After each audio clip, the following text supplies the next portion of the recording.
Hello and welcome to my Telos guide by Spazen. So my name is Spazen. That's not my real life name. That's irrelevant. But basically, welcome to the guide. What we're gonna be doing in this guide, what I'm gonna be doing in this guide, is I'll just run you through different methods at Telos. Well, not necessarily different methods. It will be running you through just a generic sort of 100 enraged fight.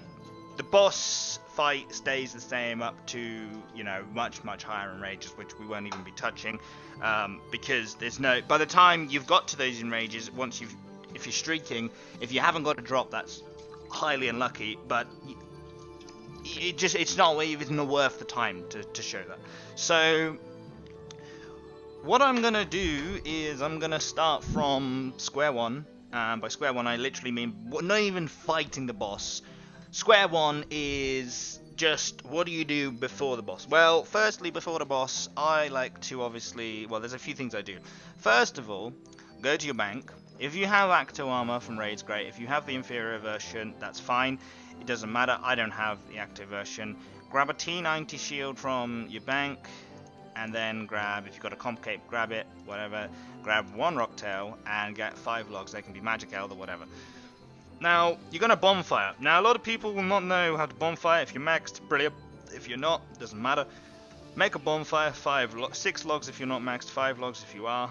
Right, put your armor on, put your shield on, eat a rocktail. Then, put the logs on the bonfire. What this will do is this will give you a HP bonus. This HP bonus is really useful because at Telos sometimes you are dropped to pretty low HP, either from your own doing or because the boss chucks something at you which takes a lot of your HP out. There's different things that happen. Bonfiring is useful, it gives you a little bit of extra. There we go. Bonfire's warmth increases your maximum health by 5%. This will last 75 minutes. So yeah, blah blah blah. Useful. Okay, do it. Then what I like to do is I like to obviously load my preset. Now for 100 enrage kills, I've got different Telos presets. I can show you them. So there's one here, there's one here, there's another one here. They all differ. For this one though, we're going to be using this preset here because this is the one that's got the stuff I'm going to need in it. Now, before we get into what's obviously in the inventory, just a few things to note. Always make sure that if you're not so confident about Telos, if you haven't got your Sign of Life off, I wouldn't recommend doing it. Make sure that you've obviously, if you want to, I would recommend using Monarchal. If you can learn to use Monarchal, brilliant. If you have Runic, that's fine, right? You can use the both and experience them both. When you learn, you will feel like you're getting chopped to pieces, but we'll get on to that. So, with all that obviously being said, now let's get into the armor. So, the armor that I bring for Telos, or the gear I bring for Telos, sorry about the annoying RuneScape music, but basically what I bring to Telos is, I bring obviously Tectonic Mask, I bring Virtus Top, I bring Cinderbane Gloves, I bring Virtus Legs, I bring Virtus Boots, I bring a Staff of Sliske, a Rune Pouch, a Scrimshaw, an Asylum Surgeon's Ring, a Reaper Necklace, a Max Cape or a Comp Cape, perfectly fine, or a Trim Comp Cape, sorry for those that I didn't include. And then obviously I take a sigil. Now, I'll get on to what each individual thing does in a minute. So, there's the armor. Now, why do I take Virtus? Why do I not take Tectonic? Why do I not take Acto? Well, I take Virtus because A, it's augmented, and B, it's the best thing, it's the best in slot for me because it's not Tectonic, it doesn't degrade quick, it's rechargeable, it gives you a bit of a HP bonus. It gives you a prayer bonus. It's perfectly adequate. There's no real you notice no difference when we're Tectonic and we're Virtus in terms of the armor. There's no point taking Tectonic for me because what does it do for you? All it does is it gives you a slight bit of a DPS increase. But actually, if your kills are still 7 minutes with Tectonic and 7 minutes without Tectonic, or around about that 12 time, we'll get on to kill times later on. It doesn't make a difference. So you tell me what the difference is. So that's all I'm going to say on the matter. You could argue the point all day. I don't do it. So, why do I take a Reaper Necklace? Well, obviously, I like the accuracy. It's really useful. Use a Reaper Necklace phases 1 through to 3. A bit of phase 4, but usually phase 4 and 5, I just keep my Soul's Amulet on, which I have in my inventory. So, What else have I got in this? Why do I take the Tectonic Mask and not Virtus Mask? Well, you can take a Virtus Mask. I just use the Tectonic Mask because I haven't got a Virtus Mask. I could buy one, but you know, I just don't use one. That's just in my preset. You know, it doesn't matter to me. The helm, the Tectonic Mask doesn't cost a lot of money in the great scheme of things. So retrospectively, why not use it? It gives you, you know, prayer bonus, gives you a bit of armor, you know, magic bonus, whatever. Right, and actually it doesn't matter. Okay, yes, it's not repairable, but the money you make back from it, I always use my Tectonic Mask, so I'm happy with that. So, Rune Pouch obviously holds your runes. If you haven't invested in a Rune Pouch already, go to the Grand Exchange and buy yourself one. They're not that expensive. I lost my words. But actually, you know, they're really useful. So really good introduction to the game whenever it was introduced, and I recommend, highly recommend that you get one. So what else have we got here? Cinderbane gloves. They are incredibly lovely at Telos. So what they do basically is they will poison your target. They also give you a bit of armor. If I can fucking hold my mouse still, they give you a bit of armor. They give you a strength from range and magic bonus. So they're hybrid gloves. You can use them all over the place.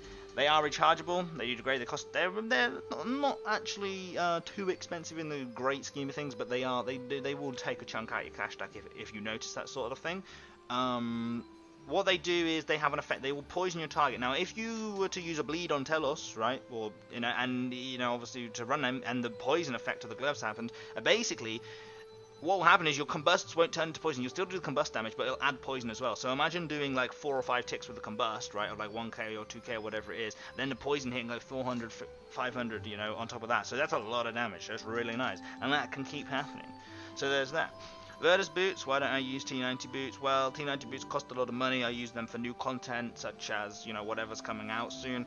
And then, you know, I don't use the T90 boots. I only have T90 boots in keepsakes or cosmetics. Like, it's not worth me using them overall. I use them at AOD or Rago because that's DPS-based boss, but we're not talking about that. We're talking about Telos. So, forget the T90 boots. Fuck them. Use the Virtus boots.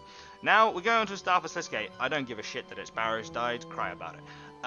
So obviously that's augmented the best in slot perks for that. What have we got? Precise 4, Equilibrium 2. On top of that you have Aftershock 3. Really useful. We'll go on to why those perks are useful in a minute. And obviously I've got the Humble Max Cape, and then I've got the Limitless Sigil. Now the reason why I take a Limitless Sigil is because Limitless Sigil, what that allows you to do is that allows you basically to, when you're below 50% adrenaline, if you activate that for a short time, and I mean short time, so you really need to focus on what's going on, basically that what the Limitless Sigil will allow you to do is it will allow you to use threshold abilities, so that can be defensive, offensive abilities, whatever. You will see once you get more confident with using your abilities, once you get more an idea of what sort of things go on at Telos, if you're new to it, or if you're not new to it, you just want to watch this guide for the sake of taking the piss out of it, then fine, whatever. But once you understand how things work, you will sometimes find yourself in a situation, right, through nobody's fault but your own, because it's a 1v1. Telos is not going to put you in a situation, you put yourself in a situation. It's all about your macro and your micro gameplay, but we'll get onto that later on. But there's a lot of things we'll go on to. So back to the Sigil real quick. Basically the Sigil, as I've already said, use thresholds when you're under 50% adrenaline for a very short time, in the next 6 seconds. Obviously it's got it has 1,000 charges, costs you about 100 mil. You might think, why the hell has he got it? Well, actually, you don't use it every kill. I've had this Sigil for best part of 6 months, I'd say, and yeah, it's not even halfway used yet, so there's that. So argue that as you want. Scrimshaw, now it's a basic Scrimshaw, the elements I know, but I haven't got any bones at the moment. I do have bones at the moment, but I'm saving them for the new boss, because that's what I do. Obviously, make your own Scrimshaws from ports, you don't need to buy them. If you're on a short list of bones, obviously you do have to buy them, doesn't matter. Really useful. So, that I think covers the armor. Okay, that does. Obviously, we'll go on to auras in a bit. Now, inventory. So, Wand of the Appraisal. Yeah, it's Barrows. Again, I don't care. Do you know what? My entire outfit's Barrows, so deal with it as you want. So, Wand of the Appraisal, Barrows, augmented with Aftershock 3. Why do I have that? When I have to switch between my staff and my wand, the Aftershock carries over. T90 Shield with Turtling 3 and Venom Blood. That's better. You've got extra seconds on your barricade, and that's really lovely. Then you've got a Wand of the Kaiway. Yes, it could be a seismic one. People will be like, why is this kid, Barrows died of shit, but not got a best in slot for the planted feet? I don't give a fuck for the planted feet. Like, damn it, I don't use this Kaiway wand, like, more than about 20 seconds per kill. Like, that's like, I literally have it on for 1 second, and then I use the ability, and then that's it, it's off again. Then you've got planted feet, obviously, for the increased duration of your sunshine, and then you've got Aftershock 1. Why? Because, again, I can carry over the stacks. Never put your shield on first because that will ruin, unless your shield has aftershock, which I don't think it can, which I don't think you would put aftershock on a shield if you even could. I don't think you can. You know, it wouldn't work. So there's that. Now I've got Gothic Staff, so obviously you'll see what I use Gothic Staff for. You use Gothic Staff to basically get yourself 2 stacks of affinity, reduce the armor of the boss. And before you use that, you always put the Ring of Vigor on. Why? Because it saves adrenaline. Gothic Staff will chunk, I think it's 25% of your adrenaline. If you put the Ring of Vigor on, I think it saves, like, it uses 22%. That makes a difference. Really, really does. Amulet of Souls. Why have I got this? As I've said, I use my Reaper Necklace through phases 1 through to 3. That changes as you get higher up. Those things will be covered. But basically, the Souls Necklace is really useful because what that does for you is that will allow you to that gives you increased healing. It also gives you a little bit more, a 10% increase on the amount of damage that is reflected when you use protection players, or reduce even. Luck of the Dwarfs, again, that's just a thing. Dread Nips, I have Dread Nips because they can stun the boss, they can poison the boss, they are really useful. They do a little bit of damage. Leviathan Ring, I have that for onslaughting on phases 3 and onslaughting on phases 5. Obviously reduces it has a 2% chance, a 5% for superior. Get superior if you can. I haven't got superior yet. I've got the materials for it. I think I just need one more scroll. But the point is that supports thing, do that, whatever. That's really useful. You can buy that, they're very cheap, if not make it, and they last for fucking ever. So that's great. You're onslaughting, excuse me, and then you're onslaughting phases 3 or 5, and then basically, yeah, it will just do its thing. You will notice it will just do its thing. So there's that. Enhanced Excalibur, I have that obviously for the healing, and then I have an Arcane Spirit Shield with Absorb to 3. Why do I have that? Because if I make a mistake and I need to tank a big hit, then I've got that as a saving grace. Always make sure before you do that your prayer is high, because it will fuck you over with your prayer. Last thing in my inventory in terms of the items that I'm taking would be the body runes. Now the body runes are a one-time use in the kill. You don't use all 100 of them. Well, I say one-time use. They have a one. There's only one use for them, and that's for applying the enfeeble. Applying the enfeeble debuff on Telos.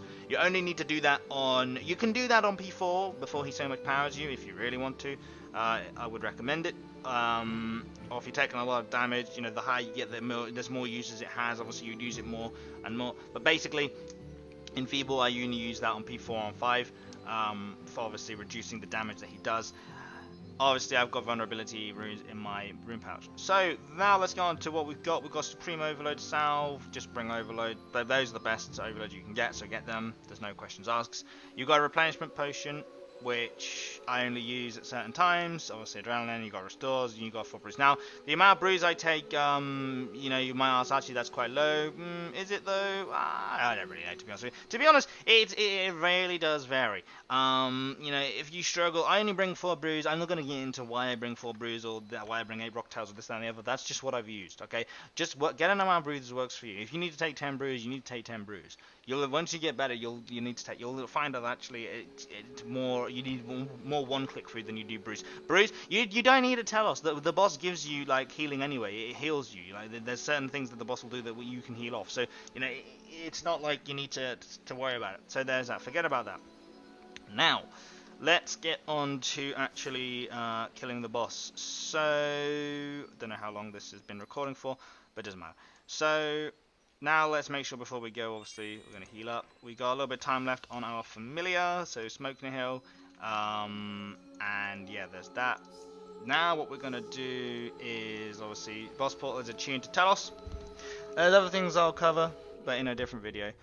So let's make sure, obviously, that we are prepared to, obviously, fight this boss. Yeah, obviously, this is Telos. So, what do you do before the kill? Well, check your auras are ready. So, obviously, Maniacal. I'm going to use Mahelion to reset this. We're going to extend it. That's absolutely brilliant. We've obviously got Bonfire Time. Don't worry about the side of life. Got Familiar. Now, let's put your prayers on. So, I use Affliction and I use Deflect Melee. And we're going to Overload. We're going to Scrimshaw. We're going to pop Maniacal. And then we're going to straight away start attacking Telos. Now, I bleed him straight away and try and run him to get the bleed walk in. Then try and get, you don't have to worry about where I escaped. I just did by accident. Get the debuff on him, it's very important. You can stun him if you want. And then obviously get Dreadnip down. No, get healing down, whatever you can do. You know, there's different things you can do to get it. That attack that you saw there is the Tendrils attack. Basically, he will hold you in one place. You won't be able to move. He'll drain your adrenaline and your HP, and you have to basically do a certain amount of damage to break those tendrils. Then, after that's happened, you're free to move. So then he's going to put a beam on you, and most people will stand in the beam. Well, not most people. What I do is stand in the beam, Gothic staff, and you can escape. Obviously, his surge. I was taught to do that by somebody else. So, you know, it wasn't my idea to do that. I never thought about that. I always used to just escape. I always used to just Gothic staff whenever I could. I realised that was actually a good idea to do it. So after that, he's going to do his hold still, as you probably saw. Things will go quickly. Like, I do this boss quickly because, you know, I'm accustomed to doing it quickly now. I can't take my time with this boss. It's a bit more difficult for me to take time rather than just to do it. So just try and watch it, get an idea for how things go, and then I will do another kill which is a lot slower so people can get an idea, but that will be after obviously this aura because it's ticking. So second phase, try and vulnerability straight away and then get a bleed in and walk underneath the boss, so you obviously run that bleed. That's really nice. Move away from wherever the beam will be. Sometimes he'll move, sometimes he won't. Okay, in this instance he will. Okay, and then what you can do is obviously pray magic when you mage onslaughts. Run your bleed if you can, and then prepare for the hold still, like this. So then you just make sure you freedom or anticipation, and then boom. And now what you can do is you can get the damage down. Run away, obviously Telos is standing in the beam. You don't want him to be in that beam, it's going to reduce your damage. Get yourself, clear the bleed, the virus in fact, and then stand out the beam and do your thing.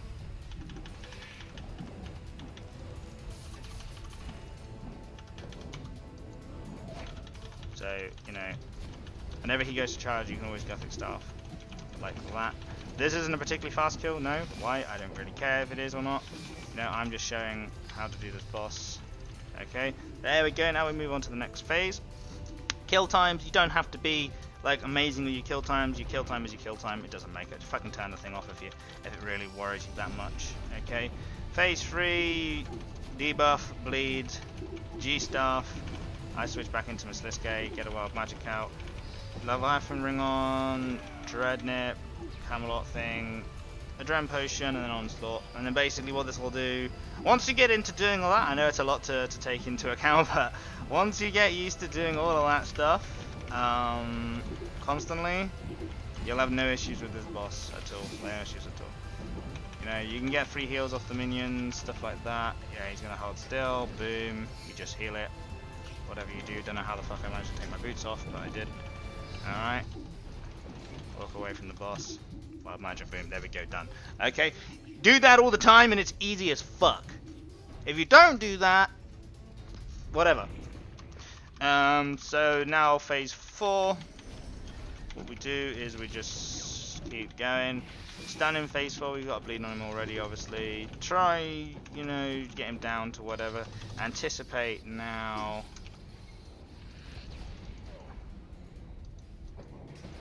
I barricaded this because he's now going to spawn his minions. I wouldn't recommend barricading before the minions spawn, but it's fine, I knew when they were going to spawn. You get used to those sorts of things.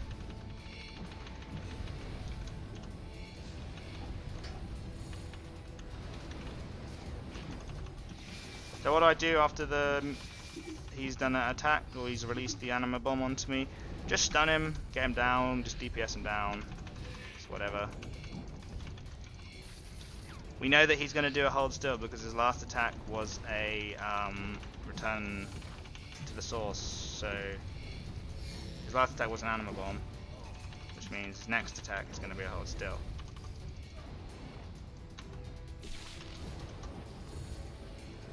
So what we want to do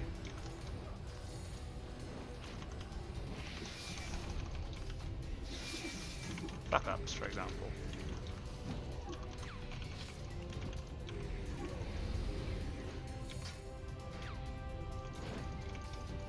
Like that. That is how you deal with the fuck up with Telos.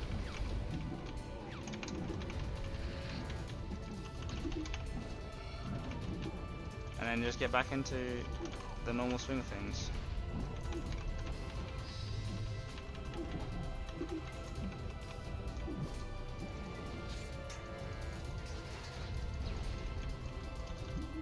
Okay, you don't have to cade the bomb. I just caded it because I could then. What's your overload? Yes, I eat a lot of food. Why? Because it's human. I don't care. I told you at the very start. I am bad at this boss. I made that in another video. You should watch it if you haven't. And then yeah, just basically make sure that at Telos you're fine. Okay, what you do is fine. And make sure that you're surviving. Don't be killing yourself. Okay, there's no need to die at this boss. All right. Look at that G stuff. Holy shit. That's why G stuff is a nice ability.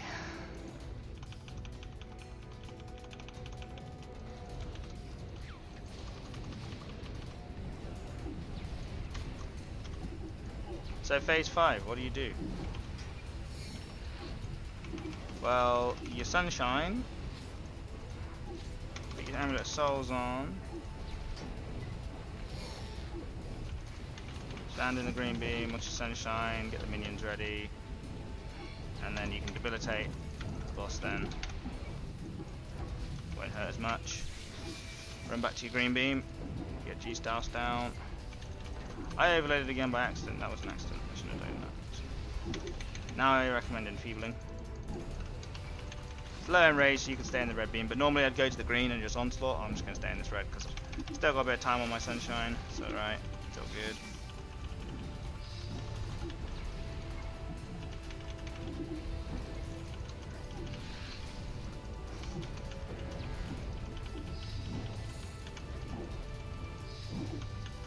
Will I get this?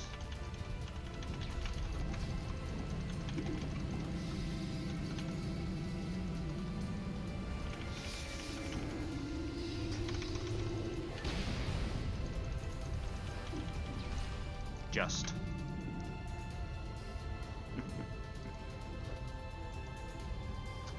Like that.